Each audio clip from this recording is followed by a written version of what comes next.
Good evening, everybody.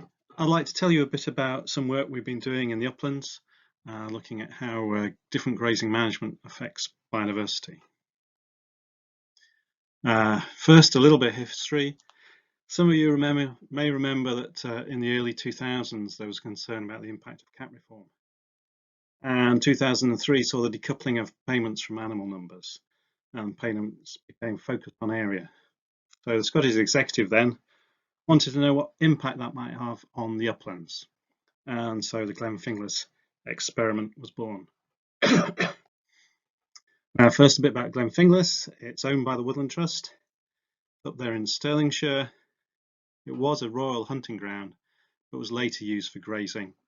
And the Woodland Trust are working hard at planting and fencing to allow natural regeneration. The site's particularly rich in wildlife, including black grouse, which we've recorded in some of our plots. And this is a sort of view looking down one of the glens, and you can see pretty typical open habitats with a mosaic of different vegetation communities.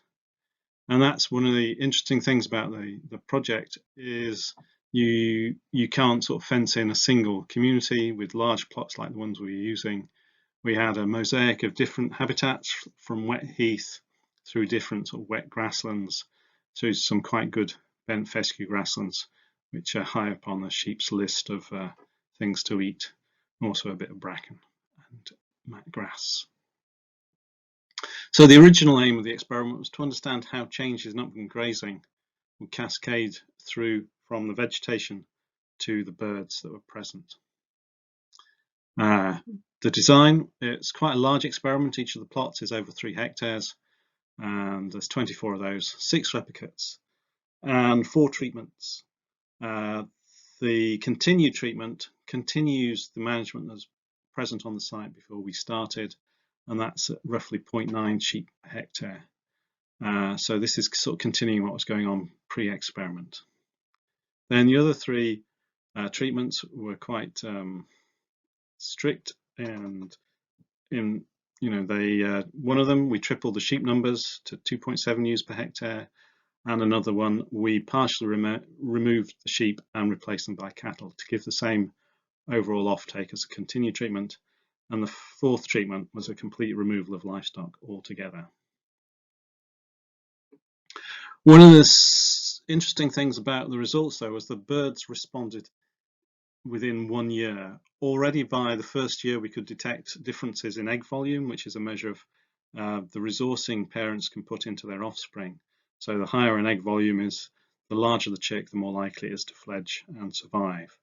So the mixed treatment here was showing an increase in egg volume more than the other treatments, suggesting that the parents in this treatment were able to provision feed up before provisioning better than on the other treatments.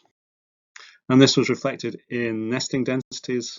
In the early years, the mixed grazing treatments did better. They had higher numbers of nesting meadow pipits.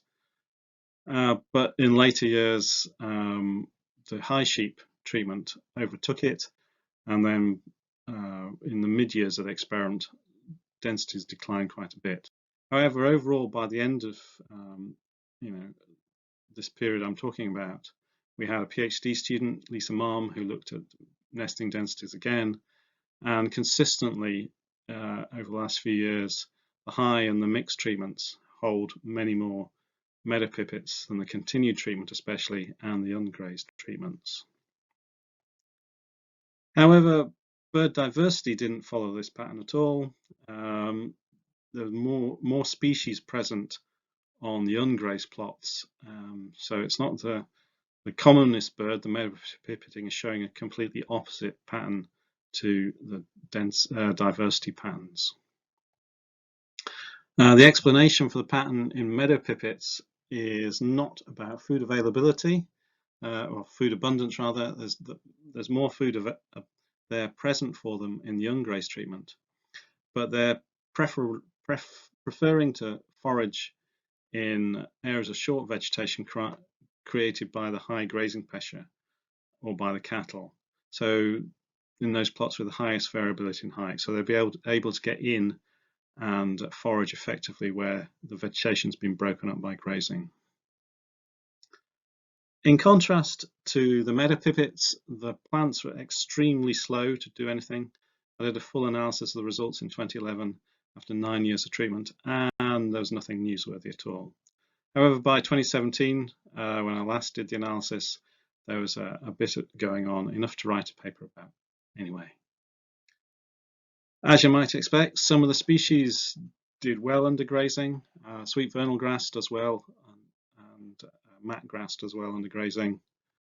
And in contrast, things like bog asphodel and blaeberry do worse under high grazing and do better when grazing is removed altogether. Because we had the range of communities, we could look at how responses occurred within those communities. Wet heath shows a response to both grazing increase or removal, but the purple moorgrass and the bent fescue grasslands, they only ever responded to an increase in grazing. And we think what's happening here is that in the less preferred vegetation like wet heath, there's still species there that can respond to grazing removal. There's things like the woody species. Whereas in those vegetations that are preferred, like the purple moorgrass and the bent fescue grassland, all these species have been eliminated by years and years of sort of concentrated foraging, because these are the best grasslands in terms of their digestibility. So there's nothing left that can respond to the removal of sheep, and what you get is just taller vegetation without much change. What we've also done with the experiment is we've had colleagues and students looking at other groups, so not just the birds and the plants. So the voles, as you might expect, you see more activity, more higher densities on the ungrazed, and the grazing also suppresses the sort of classic vole cycling. So you get much more wider fluctuations in populations on the ungrazed than you do on the grazed treatments.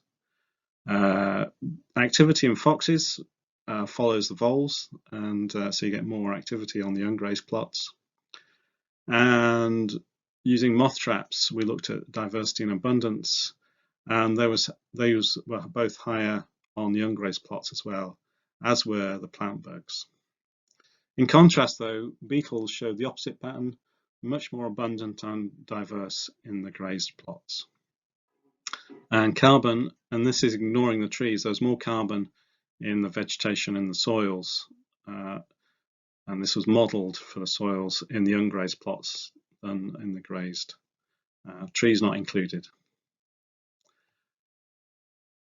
So we have, what's interesting is happening on the ungrazed plots. We've got 5 plots where the vegetation's just got taller, not much in the way of woody vegetation has come in.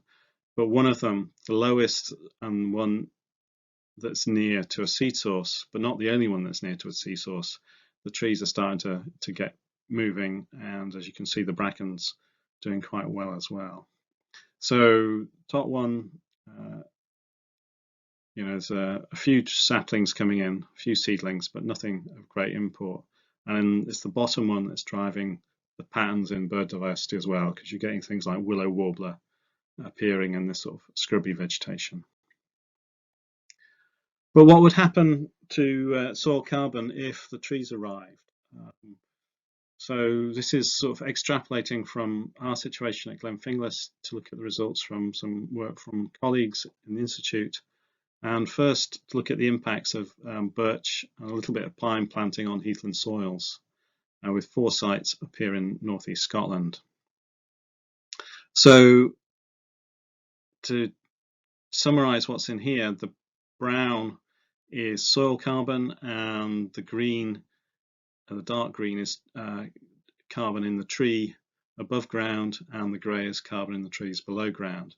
So this is a complete carbon budget, carbon stock budget for 4 experiments, one of them 12 years old at Belogie, which has the pine as well, and 3 older ones.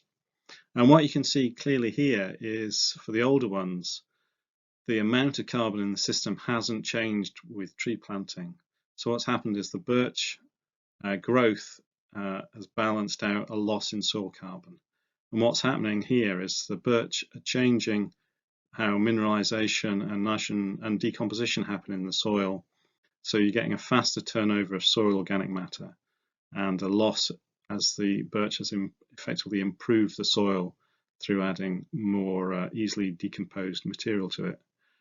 But in contrast at Belogi, you can see that after 12 years, the growth of the birch hasn't really replaced the loss of soil carbon. So there's an overall reduction in the amount of ecosystem carbon over the short term, and this is only balanced out later on by tree growth.